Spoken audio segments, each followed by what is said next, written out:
आज की इस वीडियो में पुंछ डिस्ट्रिक्ट की हिस्ट्री को कवर करा जाएगा। अगर आप पुंछ डिस्ट्रिक्ट को समझना चाहते हो या फिर किसी भी कम्पिटिटिव एग्जाम की तैयारी कर रहे हो तो ये वीडियो आपके काम आने वाली है। आपने सिर्फ सुनना है, समझना है। नोट्स की आपको टेंशन नहीं लेनी है। नोट्स आपको टेलीग्राम पे मिल जाएंगे लास्ट टाइम की तरह। वहाँ पे जाके पीडीएफ डाउनलोड कर लेना, बस यहाँ पर सुनते जाओ। तो चलिए शुरू करते हैं। पुंछ के इतिहास में कई तरह के नाम रहे, जैसे कि जब अलेक्जेंडर ने इन्वेजन किया था, एक बड़ी फेमस लड़ाई हुई थी अलेक्जेंडर की, जब वो झेलम नदी के किनारे लड़ाई लड़ रहा था। बैटल ऑफ हाइजेस पास कहा जाता है, बैटल ऑफ झेलम के नाम से भी जाना जाता है। तो अलेक्जेंडर और पोरस की लड़ाई हुई थी वहां पर, जहां पर अलेक्जेंडर तो जीत गया था, लेकिन उसने देखा था पोरस जो बंदा है वो बड़ा स्ट्रांग है, मेरे था बहादुर भी है। तो उसने अलेक्जेंडर ने जब पोरस को हराया था तो हराने के बाद उसको वापस जगह दे दी थी, उसको मारा भी नहीं था, उसे इम्प्रेस हो चुका था। तो जिस टाइम पर ये लड़ाई चल रही थी, यानी कि 326 बीसी के टाइम पीरियड की मैं बात कर रहा हूँ, उस टाइम पीरियड पर पुंछ का नाम द्रव विसार हुआ करता था। फिर 6th सेंचुरी एडी की बात करेंगे। एक चाइनीज ट्रैवलर था ह्यून सैंग। कश्मीर की हिस्ट्री जब हम पढ़ेंगे नाम आपको बार बार सुनने को मिलेगा। तो ह्यून सैंग भी इस एरिया से होकर निकला था। इस एरिया के बारे में उसने कहा कि उसकी जो ऑब्जर्वेशन थी उसने ये बताया था कि ये जो एरिया है ये कश्मीर के अंडर आता है। और साथ ही बताया था ये जो एरिया जाना जाता है यहाँ के हॉर्सेस की वजह से, क्योंकि यहाँ के जो हॉर्सेस बड़े डेंजरस होते हैं, खतरनाक होते हैं। साथ ही साथ यहाँ की ग्राफिक्स, यहाँ की ब्यूटी बड़ी शानदार है, माउंटेन बड़े खतरनाक है यहाँ पे, तो उसके लिए जाना जाता है। और साथ ही साथ फाइन टी मुस्लिम के लिए भी जाना जाता है। तो ये जो है चाइनीज ट्रेवलर ह्यून सैंग ने बताया था। अब समझ लेते हैं पुंछ का नाम पुंछ कैसे पड़ा। एक बड़ी फेमस स्टोरी है, वो समझ लीजिए। रामायणा आप सभी ने सुना होगा, रावण का नाम आप सभी ने सुना होगा। तो रावण के ग्रैंडफादर यानी कि दादा हुआ करते थे महर्षि पुलस्त्य। महर्षि पुलस्त्य ने इस जो ये एरिया है, पुंछ वाला एरिया है, इस जगह पर काफी समय तक पूजा वगैरह करी थी। तो इसी वजह से उनके नाम पर ही इस जगह का नाम पुलसत नगर पड़ा था। तो पुलसत नगर समय के साथ चेंज होते होते, जैसे अगर हम जम्मू कश्मीर की बात करेंगे, जम्बू लोचन, फिर जम्बू जम्बू करते करते जम्मू पड़ गया था। वैसे ही पुलसत नगर था, वहां से प्रिंटस पड़ गया समय के साथ साथ। फिर प्रिंटस से प्रूम्स बन गया और आज के टाइम पे ये पुंछ नाम से जाना जाने लगा। तो ये था पुंछ नाम कैसे पड़ा था उसका इतिहास। अभी आपको बताया ह्यून सैंग ने कहा था कि जो एरिया है वो हॉर्सेस की वजह से भी जाना जाता था। तो 850 एडी की अगर हम बात करेंगे, एक राजा नर हुआ करते थे, यानी कि जो हॉर्स ट्रेडर हुआ करते थे, बेसिकली वो राजा भी इस एरिया के बने थे। उन्होंने पुंछ को एक सेपरेट स्टेट, सोवरेन स्टेट बना दिया था। इतिहास में आपने दिल्ली सल्तनत के बारे में सुना होगा, जहां पर अगर दिल्ली सल्तनत की स्टार्टिंग से पहले बोले जो नींव रखी थी वो किसने रखी थी? मोहम्मद बिन कासिम आया, फिर महमूद ऑफ गजनवी आया था, फिर मोहम्मद घोरी आया था। जो महमूद ऑफ गजनवी था, आपने सुना होगा, कहीं पर भी हार नहीं रहा था, जीतता जा रहा था। 17 बार लूट रखी थी, जिसमें सोमनाथ टेम्पल को भी लूटा गया था। तो महमूद ऑफ गजनवी की बात करेंगे, इसने इस एरिया में भी आके कंट्रोल करने की कोशिश करी थी। अब हुआ क्या है, ये मैं नहीं बोल रहा, ये कल्हण की बात करेंगे, फर्स्ट हिस्टोरियन ने कश्मीर के, जिन्होंने राज तरंगनी लिखी, जहाँ से हमें कश्मीर की हिस्ट्री के बारे में पता लगता है, वही ये बात बता रहे हैं कि महमूद ऑफ गजनवी ने भी इस एरिया में आने का ट्राई किया था, आया भी था इनफैक्ट वहां पे। और उस टाइम पे उस एरिया में राजा हुआ करते थे, राजा त्रिलोचन पाल। और उस टाइम जो पूरा कश्मीर का एरिया था वो किसके कंट्रोल में था? संग्राम राज के कंट्रोल में था। संग्राम राज कौन थे? लोहारा डायनेस्टी के फाउंडर थे। और लोहारा डायनेस्टी जो है, या लोहारा की बात करेंगे, या उस टाइम पे पुंछ राजौरी जो एरिया हुआ करता था उसे लोहारा कहा जाता था। तो लोहारा डायनेस्टी के कंट्रोल में ही पूरा कश्मीर था, मतलब कश्मीर में इन्हीं का रूल चल रहा था। और जिस साइड पर महमूद ऑफ गजनवी ने अटैक करने के लिए आ रहा था, वहां पे राजा त्रिलोचन पाल हुआ करते थे। तो राजा त्रिलोचन पाल जो है संग्राम राज से मदद मांगते कि हमारी मदद कीजिए, ये आर्मी यहाँ पर आ रही है। तो संग्राम राज अपने कमांडर, आर्मी के कमांडर तुंगा है, उसको बेचता है और एक बड़ी आर्मी के साथ बेचता है यहाँ पर। और कहा जाता है कल्हण के द्वारा कि राजा त्रिलोचन पाल की बात करेंगे, उस आर्मी के साथ एक टफ फाइट देते हैं महमूद गजनवी को, लेकिन वहां पर वो हार जाते हैं।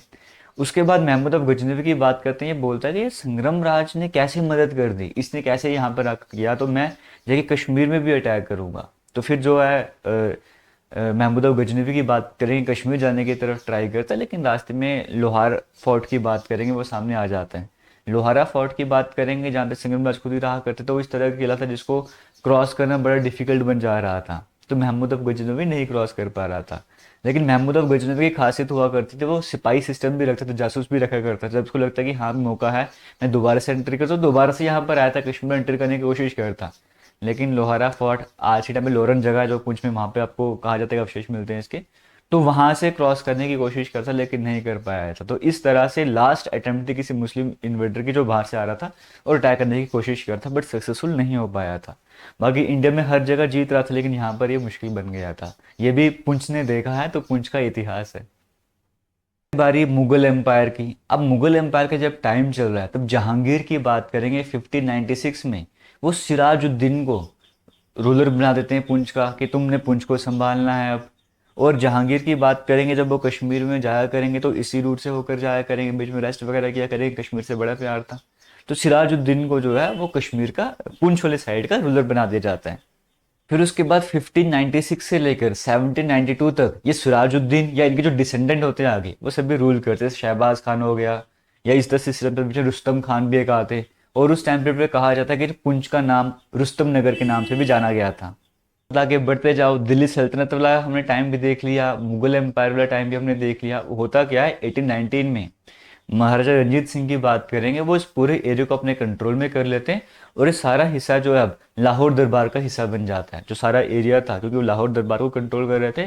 तो इसको जो लाहौर दरबार के कंट्रोल में लेकर आते हैं। किसकी मैं बात कर रहा हूँ, पुंछ की मैं बात कर रहा हूँ। तो 1819 से लेकर 1850 तक जो पुंछ वाला पूरा एरिया है, वो लाहौर दरबार के अंडर रहता है। आप जब डोगरा डायनेस्टी पढ़ते हो, आप उनमें महाराजा गुलाब सिंह जी का नाम सुनते हो। उन्हीं के भाई थे राजा ध्यान सिंह। तो जो रंजीत सिंह थे, उन्हीं की आर्मी में गुलाब सिंह भी हुआ करते थे, ये भी हुआ करते थे। तो वो एज अ जागीर पुंछ वाला एरिया ध्यान सिंह जी को दे देते हैं। और बाद में उनके बेटे राजा मोती सिंह जो है, उसको फिर से एक अलग स्टेट बना देते हैं पुंछ को। तो कैसे स्टेट बनी, फिर लाहौर दरबार का खालसा दरबार जो लाहौर में था उसका हिस्सा बनी। दोबारा से राजा मोती सिंह की बात करेंगे, इसे सेपरेट स्टेट का दर्जा देते हैं, अलग से स्टेट बना देते हैं। और फिर 1850 से लेके 1950 तक 1947 तक ये डोगरा एम्पायर के अंडर रहता है। और इस टाइम को कहा जाता है कि पुंछ का गोल्डन पीरियड है, क्योंकि कई सारे काम इस टाइम पे जो पुंछ में देखने को मिले थे। हालांकि आज की इस वीडियो में हम सिर्फ इतिहास पढ़ रहे हैं इसका, इसकी जो मॉन्यूमेंट्स वगैरह हैं, कौन से टूरिस्ट डेस्टिनेशन है, कौन सी नदियाँ हैं, कौन सी फेमस पर्सनैलिटीज़ हैं, ये अलग सी वीडियो में हम कवर करने जा रहे हैं। अगर आपको वीडियोज़ अच्छी लगती हैं तो वीडियोज़ को शेयर किया करो। जो भी मैं आपको पढ़ाता हूँ, आपको नोट्स बनाने की ज़रूरत नहीं है। नोट्स के फॉर्मेट में, पीडीएफ के फॉर्मेट में मैं आपसे टेलीग्राम पर शेयर कर देता हूँ। जैसे लास्ट टाइम जो पढ़ाया था वो भी शेयर किया था, ये भी आपको मिलता रहेगा। तो टेलीग्राम पर जाइए, वहाँ पर जाकर आप इनको आराम से डाउनलोड कर सकते हो। और कभी भी रिवाइज करना चाहो तो रिवाइज कर सकते हो। और साथ ही साथ अगर आप किसी कंपटीटिव एग्जाम की तैयारी कर रहे हो, जैसे जेकेबी कांस्टेबल के किसी और एग्जाम की तैयारी कर रहे हो, तो हमारी एप्लीकेशन पर उसके कोर्सेज भी चल रहे हैं, जिसका लिंक आपको वीडियो के कमेंट सेक्शन में मिलेगा। वहाँ पर जाकर आराम से ज्वाइन कर सकते हो। और मुझे फॉलो करना चाहते हो, इंस्टाग्राम हमारा जेके लेटेस्ट इन्फो के नाम से है, वहाँ पर जाके फॉलो कर सकते हो। अब आगे चलते कंटिन्यू कर लेते हैं। तो 1947 तक जो है वो पुंछ अपने डोगरा एम्पायर के कंट्रोल में था, और गोल्डन पीरियड कहा गया। अच्छी खासी तरक्की यहाँ पर देखने को मिल रही थी। लेकिन आप सभी को तो 1947 में जब देश आज़ाद हो रहा था, तो इंडिया पाकिस्तान में विभाजन हो रहा था, उस टाइम पर लड़ाइयाँ वगैरह चल रही थी। आप सभी ने सुना पुंछ रिवॉल्यूशन, आपने नाम सुना होगा ज़रूर। तो उस टाइम पर क्या हुआ था, पाकिस्तानी लीडर्स का ये था कि अगर कश्मीर को सही से कंट्रोल करना है, तो जम्मू वाले एरिया, जैसे अखनूर जम्मू वाले साइड में भी अटैक किए जा रहे थे, सियालकोट वाली साइड से आ रहे थे, तो उसको भी अटैक करना, और साथ ही पुंछ वाले एरिया को भी अटैक करना। इन दोनों को अगर हमने अपने कंट्रोल में कर लिया, तो कश्मीर पूरे इंडिया से अलग हो जाएगा, हमारे लिए आसान बन जाएगा। तो इसी कोशिश के साथ, जो कि सक्सेसफुल नहीं हो पाए थे, बट कोशिश कर रही थी, जिसकी वजह से पुंछ के कुछ एरियाज जो हैं वो पाकिस्तान के कंट्रोल में चले गए। तो आज के टाइम पे पाकिस्तान ऑक्युपाइड कश्मीर में पुंछ के कितने सारे एरिया, मैं बात कर रहा था कि 1850 से 1947 तक ये डोगरा एम्पायर के कंट्रोल में था। लेकिन जो अंग्रेजों का शासन भी रहा था ना, लेकिन तब भी फर्क नहीं पड़ा। तब 1901 की बात करेंगे, राजा बलदेव सिंह यहाँ पर जब थे, तब उनके टाइम पीरियड पर ब्रिटिशियर्स ने अलग से बोल दिया, हाँ उन्होंने मान लिया कि हाँ वाकई में पुंछ एक अलग सी स्टेट है, एक तरह से वो इंटरफेयर नहीं करेंगे। और फिर उसके बाद फाइनली 1967 की बात करेंगे, तो पुंछ के दोबारा से दो टुकड़े कर दिए जाएंगे। पुंछ को अलग डिस्ट्रिक्ट बना दिया जाएगा जो पहले से था, और साथ ही राजौरी को अलग डिस्ट्रिक्ट बना दिया गया। तो ये सब कुछ कब हुआ, 1967 में हुआ। पुंछ को कश्मीर सागीर भी कहा गया, मतलब मिनी कश्मीर भी कहा गया, क्योंकि जो एरिया के जो ज्योग्राफी आप कह लो या क्लाइमेट वगैरह कह लो, वो कश्मीर से रिजेंबल करता है, मिलता जुलता है, इसलिए मिनी कश्मीर का नाम भी दिया गया। स्टेट की बात करेंगे, इसमें 6 तहसील आपको देखने को मिलेंगी, जो स्क्रीन में आपके सामने आ रही हैं। अगर आप किसी भी पर्टिकुलर तहसील को बिलोंग करते हो, तो कमेंट सेक्शन में ज़रूर कमेंट करके बताइएगा। तो अगर आप ध्यान देखोगे, मैप की तरफ भी ध्यान दोगे, तो पुंछ के एक साइड तो आपको पूरा पाकिस्तान ऑक्युपाइड कश्मीर वाला हिस्सा देखने को मिलेगा। फिर राजौरी देखने को मिलेगा, फिर बड़गाम, शोपियाँ, कुलगाम, बारामूला, ये सारे इसके नेबरिंग आपको जो डिस्ट्रिक्ट है वो देखने को मिलेंगे। ये आपको ज़रूर पता होना चाहिए। अगर आप पुंछ के रहने वाले हो, नहीं भी रहने वाले हो, जम्मू कश्मीर के रहने वाले हो, तो भी आपको ज़रूर पता होना चाहिए। बहुत फेमस मुगल रोड के बारे में आप सभी सुनते हो, तो ये मुगल रोड पुंछ को ही एक तरीके से कश्मीर से कनेक्ट करने का काम करता है, कश्मीर के शोपियां से जाके कनेक्ट करता है, जिसने काफ़ी रूट भी कम कर दिया, डिस्टेंस जो टाइम टेकन होता है वहाँ से वहाँ पहुँचने का वो भी कम कर दिया। और पुराने समय में जो मुगल्स की बात करें, बाकी लोगों की बात करेंगे, वो इसी रूट से होकर जाया करते थे। रास्ते में राजौरी में एक जगह है, वहाँ पे रेस्ट भी करा करते थे। जब राजौरी के बारे में पढ़ेंगे तब मैं उसके बारे में आपको बताऊंगा। तो फिलहाल पुंछ की डिस्ट्रिक्ट का जो इतिहास था वो इतना था, लेकिन अहम था, इम्पोर्टेंट था, आप सभी को पता होना चाहिए। अगर वीडियो सही लगे तो वीडियो को शेयर कीजिएगा। इस तरह की और भी वीडियोस आने वाले समय में आपको मिलती रहेंगी। अगर आप पहली बार आ रहे हो, चैनल को सब्सक्राइब नहीं करा है, सब्सक्राइब कीजिए, वीडियोस को शेयर कीजिए, क्योंकि यहाँ पर आपको इस तरह का कंटेंट मिलता रहेगा। थैंक यू एंड जय हिंद।